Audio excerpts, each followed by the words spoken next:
Hello বন্ধুরা, সবাইকে আমার রান্না.com চ্যানেলে সবাইকে স্বাগত। তো দেখো, আজকে আমি তোমাদের জন্য নিয়ে এসেছি একটা সিম্পল রেসিপি, কিন্তু অসাধারণ খেতে হবে। তো চিংড়ি মাছ দিয়ে চিচিঙ্গি ভাজা করেছি। তো অনেকেই হয়তো পারোই, কিন্তু আমি একটু সিম্পলভাবে তোমাদেরকে দেখাচ্ছি। তো প্রথমে কড়াইতে সর্ষের তেল দিলাম অল্প করে, তাতে কালো জিরে কাঁচা লঙ্কা ফোড়ন দিয়ে চিংড়ি মাছটাকে আমি নুন হলুদ দিয়ে একটু নাড়াচাড়া করে ভেজে নেব।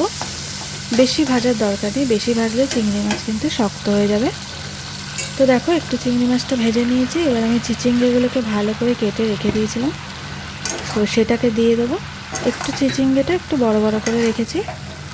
তো এবার চিচিঙ্গি থেকে তো জল বেরোবে, তোমরা তো সবাই জানোই।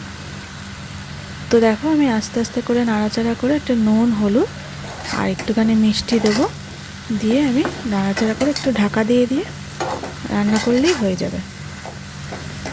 তো একদমই সিম্পল রেসিপি, যখন ঝটপট কিছু করার থাকবে তখন এটা করে নিতে পারো। আর এতে কিন্তু বেশি সময়ও লাগে না। আর তোমরা রুটি দিয়ে অনায়াসে খেতে পারবে, ভাত দিয়েও খাওয়া যায়। যদি রুটি দিয়ে গরম গরম কিছু খেতে ইচ্ছে করে তো এটাও বানিয়ে নিতে পারো।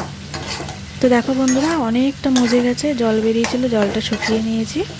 তো দেখো, অনেকটা মজে গেছে, আর একটু চিনি দিলেই আমার রান্নাটা কমপ্লিট হয়ে যাবে। তো আমি বেশি মশলাপাতি ব্যবহার করি না।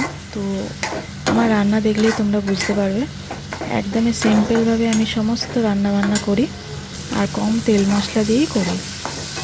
তো তোমাদের যদি ভালো লাগে বন্ধুরা, একটা লাইক, একটা সাবস্ক্রাইব, একটা কমেন্ট করে জানাবে যে তোমাদের আমার রান্নাবান্না কেমন লাগে।